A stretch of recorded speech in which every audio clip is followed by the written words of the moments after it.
Okay, so I'm going to sit down for this actually.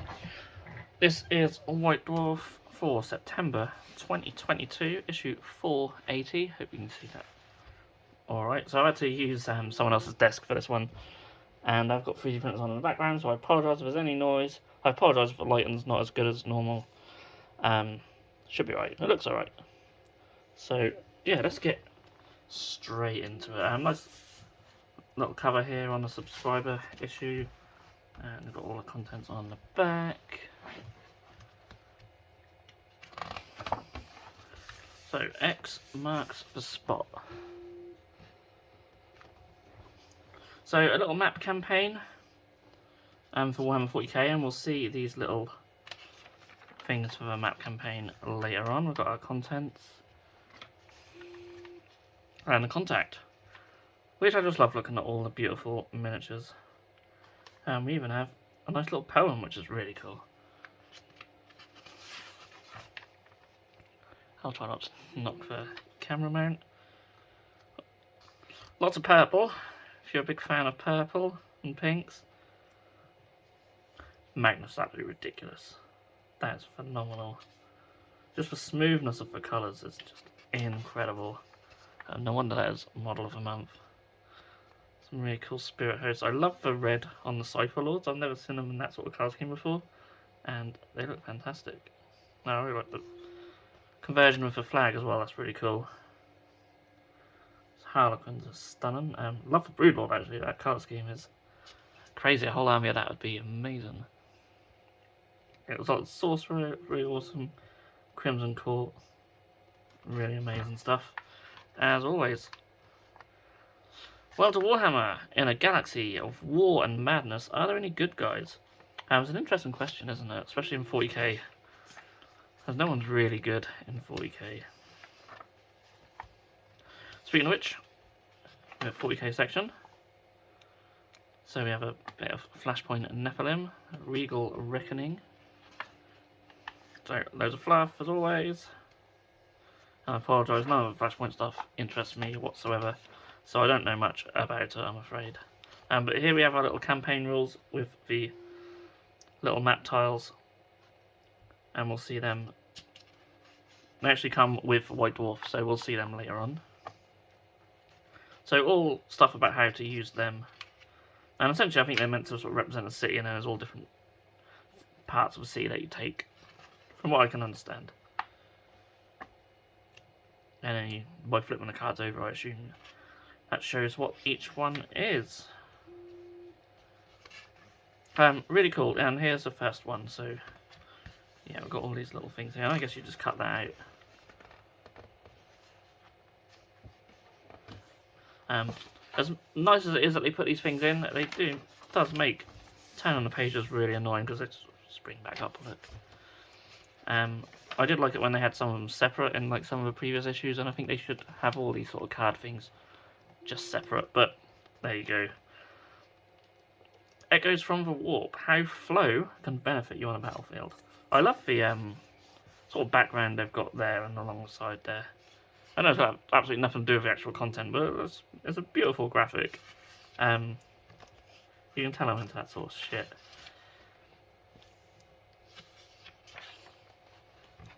So, yeah, we have kill team. 5 dwarfers, 5 kill teams, a whole lot of carnage. This time the first spec ops are completed. So I think, yeah, we looked at these kill teams in the last White Dwarf, I believe, or in a previous one. So they're adding some special operatives to their kill teams.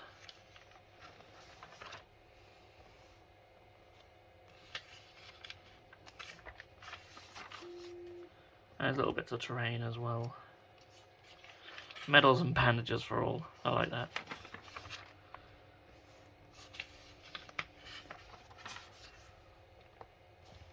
A designer's commentary on Into the Dark in Operation Briefing. Such a really cool box. I will be picking one up for sure. Whether I'll get round to building a paint on it, that is another thing, but yeah, it's awesome. Modelling and painting inspiration for kill teams in operatives assigned, which is really cool. So you can give them a name, choose subfaction, kill zone, some background and a card scheme, and then it's showing off loads of little kill teams. And I do like little articles like this. And what I love about kill team as well, you don't have to commit to buying a whole army. If you've got a nice idea for a theme or a chapter or something like that, you can do a little kill team, and then if you like it, you can expand it, and if you don't, then you haven't spent a whole lot of money. Well, I mean, there's a GW, so you probably have still, but no, I love seeing all these sort of articles though, just looking at people's beautifully painted miniatures. I'd love to see more conversions. There are some in here, but I would love to see more. But these days, like, they bring out sets like these Corsairs. They're just fantastic how they are.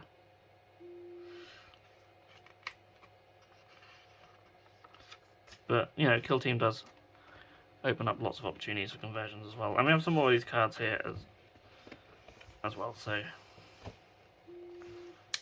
It's a bit annoying that, like, you sort of look at this and you think, well, that's a very small kill team, that's a very small kill team, but the rest of them are here.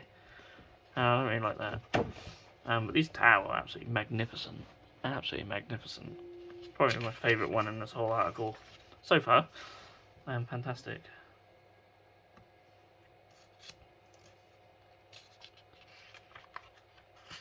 Really like Catchins though. They're really good. Lots of conversions there, using some Cadian bits and Catchan bits sort of mixed. Really nice. And of a Galadark, so yeah, different ways to paint the walls, which is really nice. Yeah, I don't know which card scheme I'll go with if I ever get around to painting them, but certainly gives you some ideas. So that's really cool. And then we go into the Age of Sigmar. So, sorry, I've filmed like half a video already, but I'm wondering if I should just reposition this slightly. It seems right where it is, doesn't it? I do apologise if I haven't got the whole thing in. Again, using a different desk. It's not what I'm used to using. So, Flashpoint Clash, Desperate Countermeasures.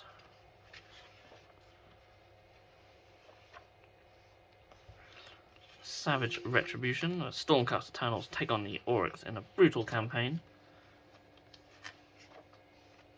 Got some battle plans and stuff.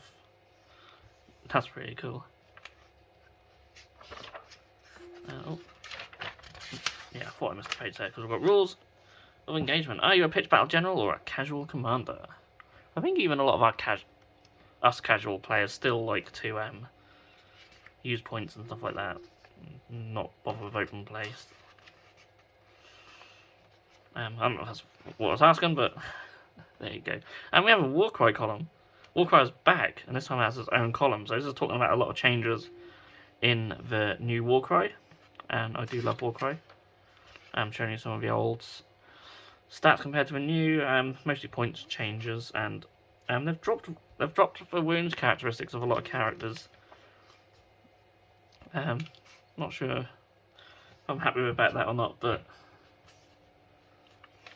I'm sure it balances it a little bit better. There's a massive points bump for the Aether Wings. Never used them, so I'm not, well, not that I can remember. I'm not sure if they needed it or not, but I assume they did. I trust the game designers.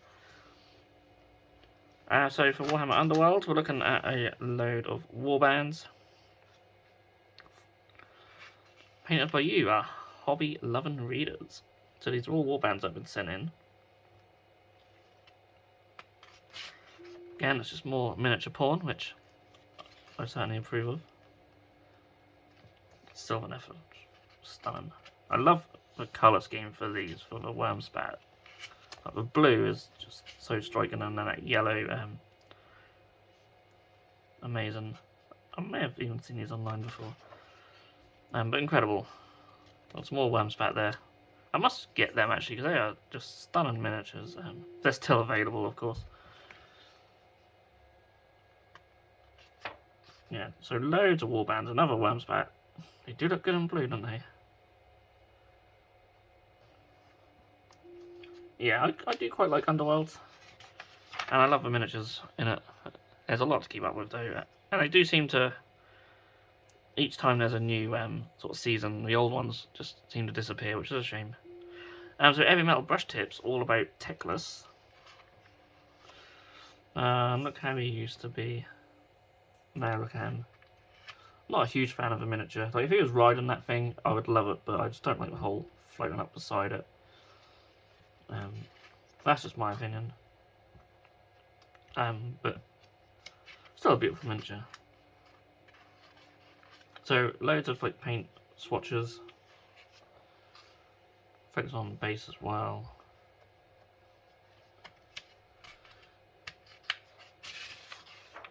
Then we have a battle report, The Fate of Barbarous. And interestingly, this is a 2-power. So there's loads of stuff about the mission, the deployment map. I will try and I will try and not give away the, well, I wouldn't say result, but where it got up to, the score that they got up to. But yeah, to be continued.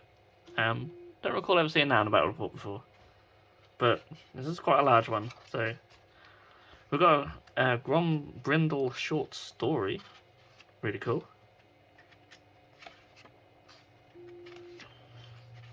Well, there's some Skaven involved by the looks of it, but always cool. And then finally we are inside the studio.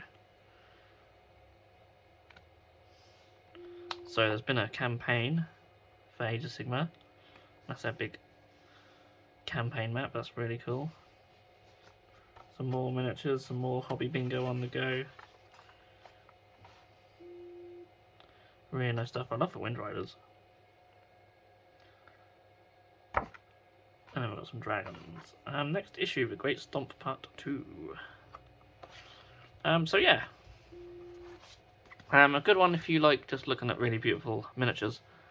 Not as much in terms of rules, if any, really, like your own little flashpoint stuff, but yeah, not much extra rules or anything in that one, so if you're into your rules, then it might not be worth picking up, I don't know.